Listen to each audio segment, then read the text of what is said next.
بسم اللہ الرحمن الرحیم۔ یہ ریڈیو قطر ہے۔ اب آپ محمود احمد سے خبریں سنیے۔ ابتدا میں پیش خدمت ہیں اہم خبروں کی سرخیاں۔ امیر نے جمہوریہ آئس لینڈ کے صدر کو آج ان کے ملک کے قیام کی سالگرہ کے موقع پر مبارکباد کا برقی پیغام ارسال کیا ہے۔ صاحب اسم امیر نے یورپی کونسل کے صدر کو ایک تحریری پیغام ارسال کیا ہے جس کا تعلق دو طرفہ تعلقات اور انہیں فروغ دینے کے وسائل سے ہے۔ قطر کے حمد انٹرنیشنل ایئرپورٹ کو Skytrax world airport awards 2022 کے تحت best airport in the world کا ایوارڈ دیا گیا ہے۔ اور مقبوضہ مغربی کنارے کے شہر جنین میں آج صبح قابض اسرائیلی فوج کے ہاتھوں 3 فلسطینی ہلاک اور 10 زخمی ہو جانے کی خبر ملی ہے۔ یہ تھیں اہم خبروں کی سرخیاں، اور اب سے چند لمحوں بعد تفصیل سے خبریں نشر کی جائیں گی۔ لیجیے اب آپ تفصیل سے خبریں سنیے۔ صاحب اسم امیر شیخ تمیم بن حمد آل ثانی نے جمہوریہ آئس لینڈ کے صدر گوئینی جوہنسن کو آج ان کے ملک کے قیام کی سالگرہ کے موقع پر مبارکباد کا برقی پیغام ارسال کیا ہے۔ نائب امیر شیخ عبداللہ بن حمد آل ثانی نے بھی اس موقع کی مناسبت سے جمہوریہ آئس لینڈ کے صدر کے نام مبارکباد کا برقی پیغام روانہ کیا ہے۔ اسی طرح وزیر اعظم اور وزیر داخلہ شیخ خالد بن خلیفہ بن عبدالعزیز آل ثانی نے جمہوریہ آئس لینڈ کی وزیر اعظم کیتھرین جیکبز ڈوٹر کو ان کے ملک کے قیام کی سالگرہ کے موقع پر مبارکباد کا برقی پیغام ارسال کیا ہے۔ صاحب اسم امیر شیخ تمیم بن حمد آل ثانی نے یورپی کونسل کے صدر چارلس مائیکل کو ایک تحریری پیغام ارسال کیا ہے جس کا تعلق قطر اور یورپی یونین کے درمیان دو طرفہ تعلقات اور انہیں فروغ دینے کے وسائل سے ہے۔ یورپی یونین اور معاہدہ شمالی اوقیانوس کی تنظیم نیٹو کے لیے قطر کے سفیر عبدالعزیز احمد المالکی نے کل یورپی کونسل کے صدر کی خارجہ پالیسی کے مشیر مینن بارٹھوٹ کے ساتھ ملاقات کی اور انہیں صاحب اسم امیر کا مذکورہ پیغام پہنچایا۔ وزیر تجارت اور صنعت شیخ محمد بن حمد بن قاسم آل ثانی سے جمہوریہ سیرالیون کے وزیر تجارت اور صنعت ایڈورڈ ہنگا نے ملاقات کی ہے جو اس وقت قطر کے دورے پر ہیں۔ ملاقات میں مشترکہ دلچسپی کے امور کا جائزہ لیا گیا جن کا مقصد دونوں ممالک کے مابین تجارت، صنعت اور سرمایہ کاری کے شعبوں میں تعاون کو فروغ دینا ہے۔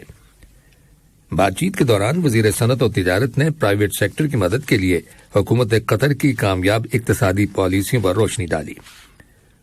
انہوں نے قطر میں دستیاب مراعات، قانون سازی اور امید افزا اپرچونٹیز سے آگاہ کیا جن کا مقصد سرمایہ کاروں، تاجروں اور کمپنیوں کے مالکان کو قطر کے اندر سرمایہ کاری کرنے کی ترغیب دینا ہے۔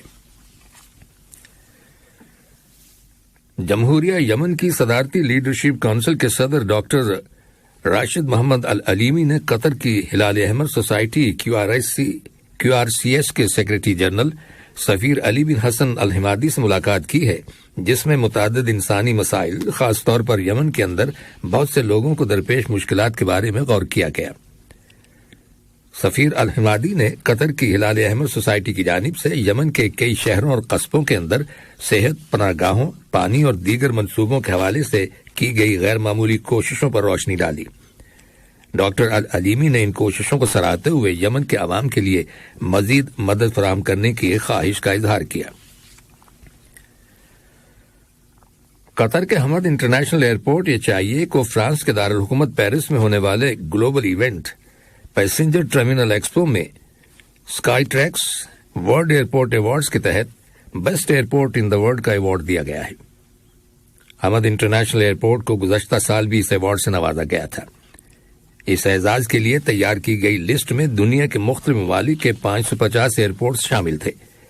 اس کے علاوہ HIA نے لگاتار 8ویں سال بھی مشرق وسطی کے بہترین ایئرپورٹ کا اپنا اعزاز برقرار رکھا ہے۔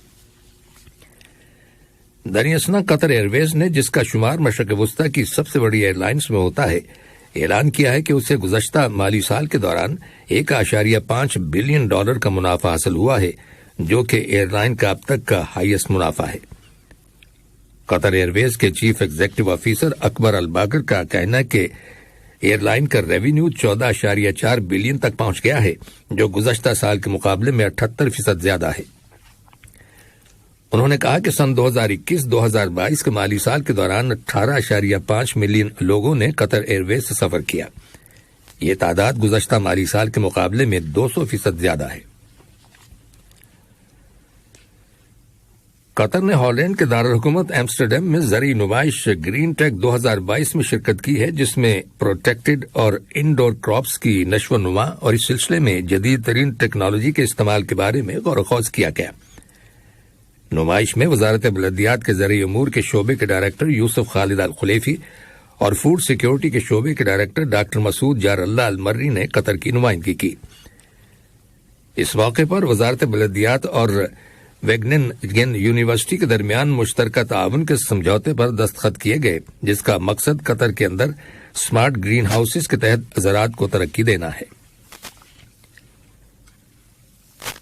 یہ خبریں ریڈیو قطر سے نشر کی جا رہی ہیں. جمہوریہ وینزویلا کے صدر نکولاس مدورو نے قطری تاجروں سے کہا ہے کہ وہ ان کے ملک میں سرمایہ کاری کریں. انہوں نے قطری انویسٹرز کو وینزویلا کی حکومت کی جانب سے مراد کی پیشکش کی ہے. انہوں نے قطری بزنس مین ایسوسی ایشن کے ممبران کے ساتھ ملاقات کے دوران کہا کہ وینزویلا میں قطری تاجروں کے لیے مختلف شعبوں میں سرمایہ کاری کے بہترین مواقع موجود ہیں. گفتگو کے دوران انہوں نے قطر کی خوشحالی اور معاشی ترقی کی تعریف کی. انہوں نے مزید کہا کہ وینزویلا میں 18 قومی ترقیاتی منصوبوں پر کام ہو رہا ہے، جن میں زراعت، انڈسٹری، گیس اور پیٹرولیم، سیاحت اور کمیونیکیشن کے منصوبے شامل ہیں. جمہوریہ وینزویلا کے صدر قطر کا سرکاری دورہ مکمل کرنے کے بعد کل دوحہ سے روانہ ہو گئے. وزیر مملکت برائے امور خارجہ سلطان بن سعد المریخی وینزویلا میں قطر کے سفیر راشد بن محسن فتائس اور قطر میں وینزویلا کے سفارت خانے کی ناظم الامور فاطمہ المجذوب انہیں الوداع کہنے کے لیے دوحہ انٹرنیشنل ایئرپورٹ پر موجود تھیں.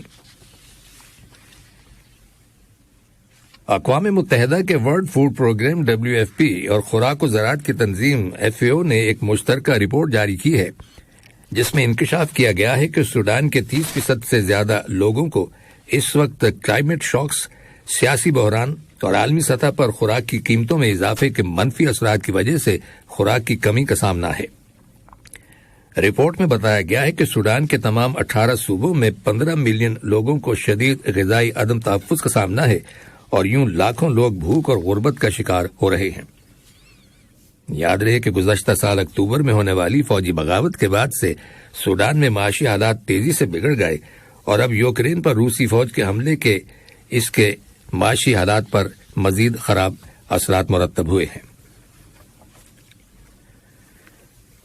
فلسطین کی وزارت صحت نے کہا ہے کہ مقبوضہ مغربی کنارے کے شہر جنین میں آج صبح قابض اسرائیلی فوج کے چھاپے کے نتیجے میں 3 فلسطینی ہلاک اور 10 زخمی ہو گئے. رپورٹس کے مطابق 30 کے قریب اسرائیلی فوجی گاڑیوں نے شہر کے مشرق میں واقع المرہ کے علاقے میں ایک کار کو گھیرے میں لے لیا اور اس میں بیٹھے 3 فلسطینیوں پر گولیاں برسائیں، جو موقع پر ہی ہلاک ہو گئے. اسرائیلی فوج کا دعویٰ ہے کہ وہ 2 مختلف مقامات سے ہتھیار تلاش کرنے کے لیے آپریشن کر رہی تھی اور اس نے مشتبہ افراد پر گولیاں برسائیں. فلسطینی پریزیڈنسی نے اسرائیلی فوج کی اس کارروائی کی شدید مذمت کی ہے. ہیومن رائٹس واچ HRW نے انکشاف کیا ہے کہ روس یوکرین کے خلاف جنگ کے دوران شہری آبادیوں کو نقصان پہنچانے کے لیے ایسی بارودی سرنگیں بچھا رہا ہے جن کے استعمال پر بین الاقوامی سطح پر پابندی عائد ہے. کل شائع کی گئی ایک رپورٹ میں HRW کا کہنا ہے کہ اس لڑائی میں دونوں جانب سے اینٹی وہیکل بارودی سرنگیں استعمال کی گئی ہیں. HRW نے واضح کیا ہے کہ اینٹی پرسنل بارودی سرنگوں کو شہریوں کی زندگی کے لیے طویل مدتی خطرے کی وجہ سے کبھی بھی استعمال نہیں کیا جانا چاہیے. ادھر اقوام متحدہ کی پناہ گزینوں کی ایجنسی UNHCR نے اپنی سالانہ رپورٹ میں انکشاف کیا ہے کہ سن 2021 کے آخر تک دنیا میں 8 کروڑ 93 لاکھ لوگ جنگ اور تشدد اور انسانی حقوق کی پامالی کی وجہ سے بے گھر ہو گئے.